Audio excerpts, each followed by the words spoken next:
So back with another inbox review here today, and this is something very different. This is a company called Flying Machines. It's very new to me. I just saw it on Hannant's. It seems to be the only place that they're available at the minute. And this is the Fiat G.50, and it's the early version, the Series 1 version, and it's Spanish Civil War markings. And you've got a polycarp off there, which if you didn't know it was the Spanish Civil War, that's a pretty iconic aircraft. A few of these Fiats turned up towards the end, didn't really see action, flew a few sorties, but didn't actually engage in combat. And it's an interesting version of the later well-known Fiat G.50 from the Second World War. This has got an enclosed canopy and quite a large open canopy section at the back there, so it's a little bit different, and a bit of a taller tail fin, and a few small differences like that.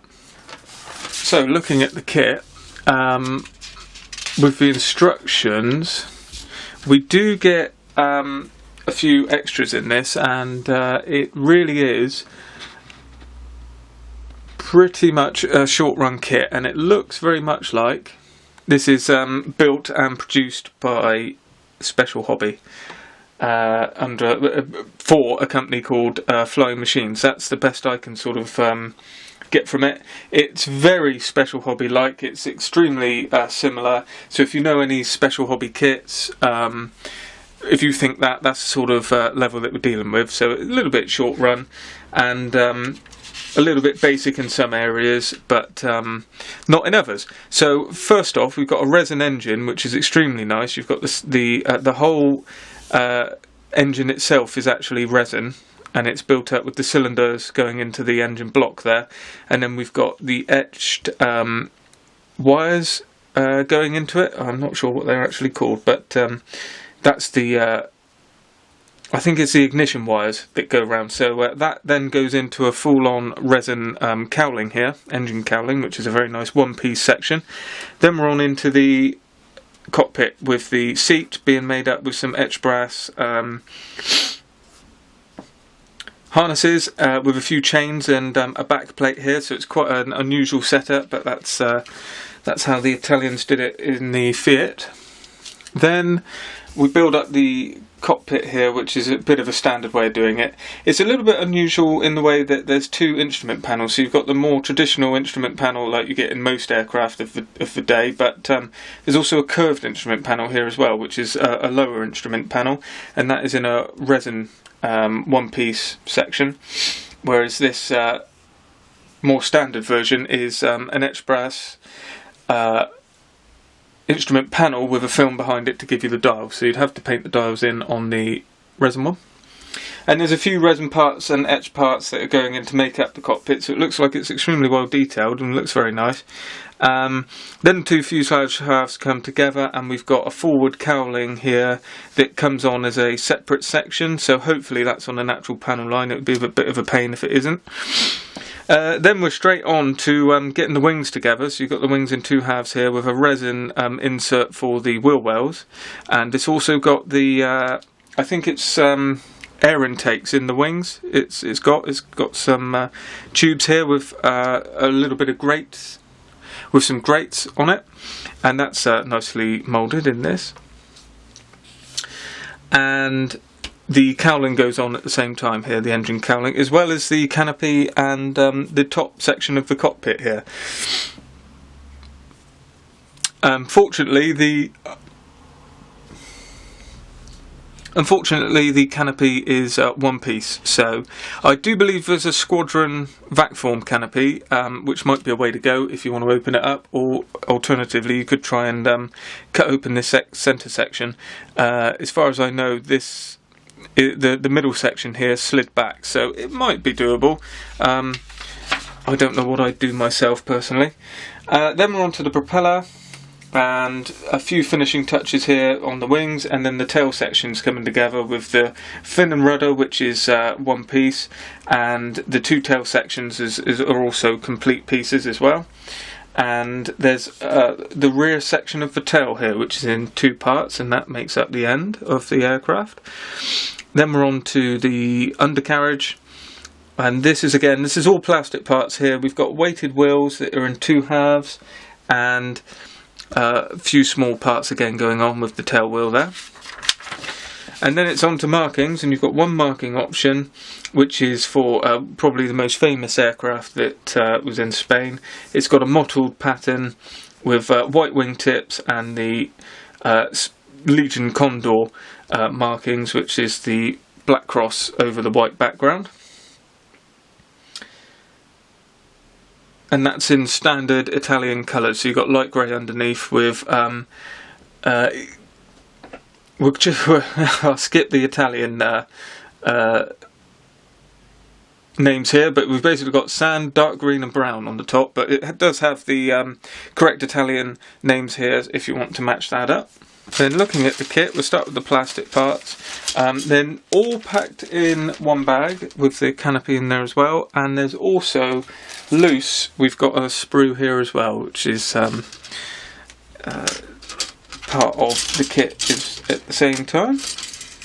So looking at what we've got, it is all butt joints. There's no locating pins, and I would say, you know, this has got to have been manufactured by Special Hobby. It is absolutely identical to the stuff they put out.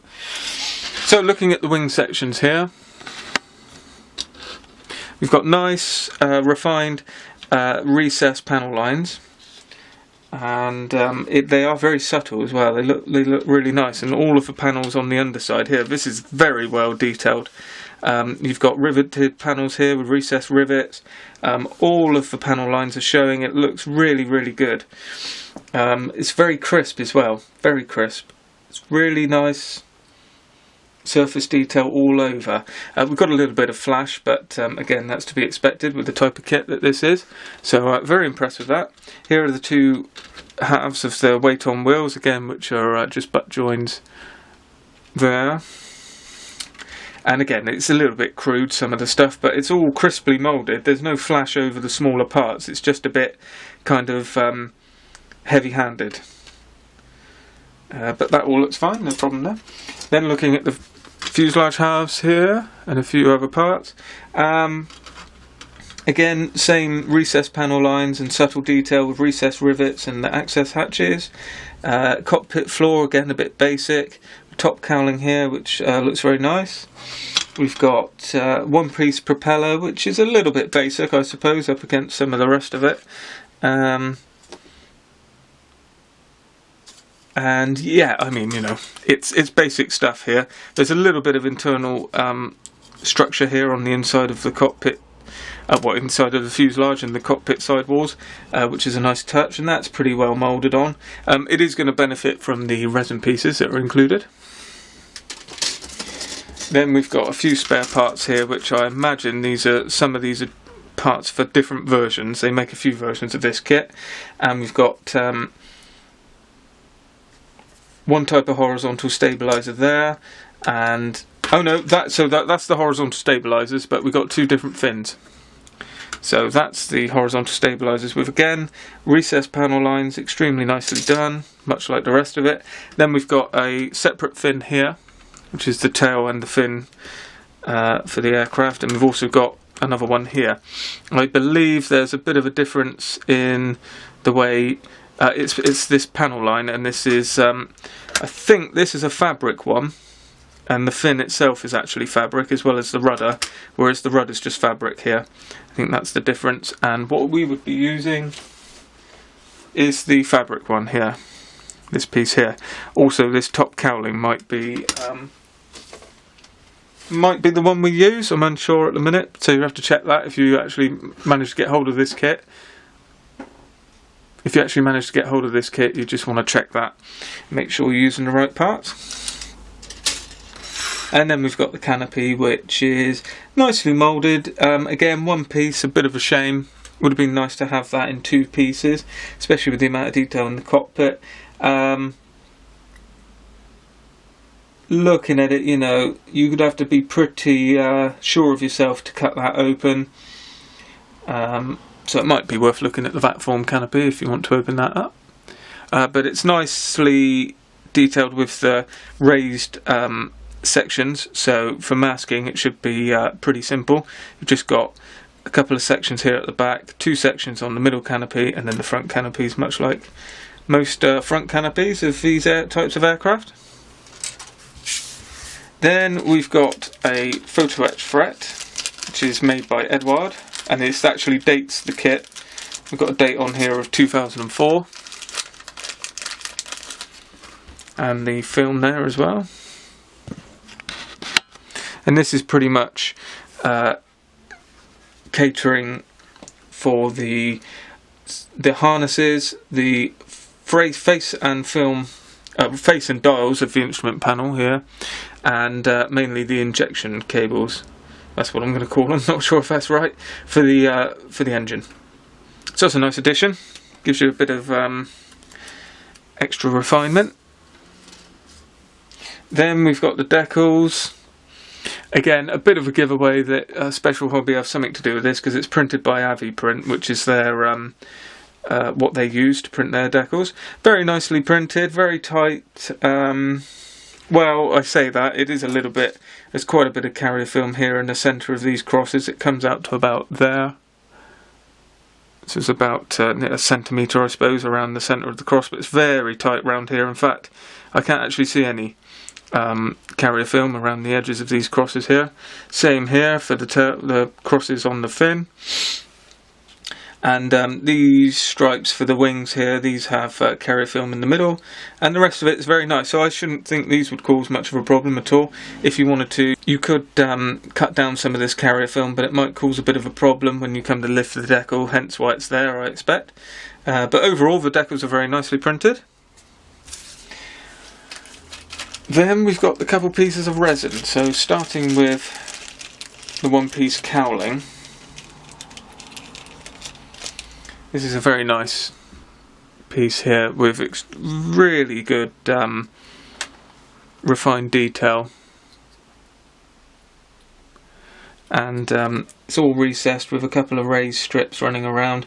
Nice rivet detail here. You've got the troughs here for the machine guns, and it's really well detailed, very well handled, and can't see any blemishes on it at all.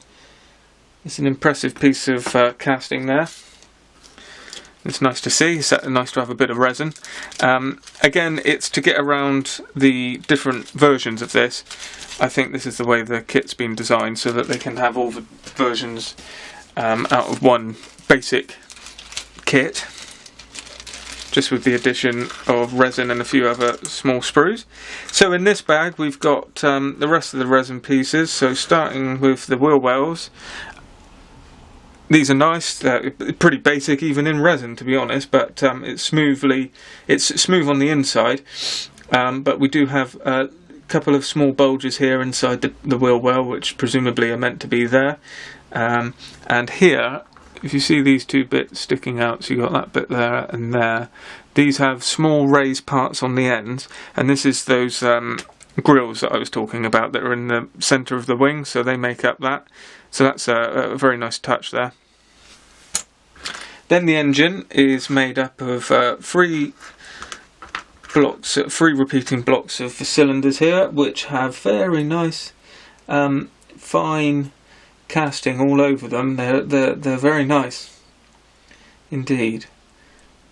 There's a little bit of clean-up required here and there, but overall they're not bad. So that's good, and the actual block here, the engine block where it's going to go, again, that's a nice chunky bit of resin and should look quite impressive once it's on the model. And we've got a few more small details. So here are some exhausts for the underneath of the aircraft. Again, very nicely moulded there, cast there, extremely thin and finely done. Struggling a bit here on the white background, sorry about that. There you go, I think you can see it a bit better there. So again, really good addition. Then we've got a few small pieces on these two parts here, mostly for the cockpit, and these here are the weights for the underneath of the wing. I think I've lost a few bits here and there off of these. So it's always best to remember when you're dealing with resin parts, check the bag for any bits that are still stuck in the bag, because it's quite easy to glue them back on even if they're small parts like this. So I had a few bits break off there, but that's not going to cause a problem. I'm not sure what that is. Maybe that's the antenna mast there. So again, very nice fine piece of casting. And here's the other instrument panel. So it's a curved shape like that, and it's again really well molded, really well casted, and there is actually detail on the instruments here. Each instrument dial has raised detail. So that would be very good and should be reasonably easy to pick out when painting. I've got a couple pieces off here that have broken off, so I better make sure they go back in the bag before I do anything else. So there's something very different to look at. So hopefully you enjoyed having a look through the box with me here. This is available on Hanon, so I'm not sure how many are available. So if you're interested, it might be worth having a look. It's Flying Machines Kit 48003, and it's the Fiat G.50 1 Series, or Series 1. That's the Italian way of saying it. And again, a very interesting kit of a very interesting subject, and you know, it's nice to see. It's very, very useful for me. It's one of my favourite planes from the era, from the Spanish Civil War era. So I'm very happy to have it, and hopefully I'm intending to build it quite soon. So no promises, but we'll see how it goes together, hopefully in a video to come.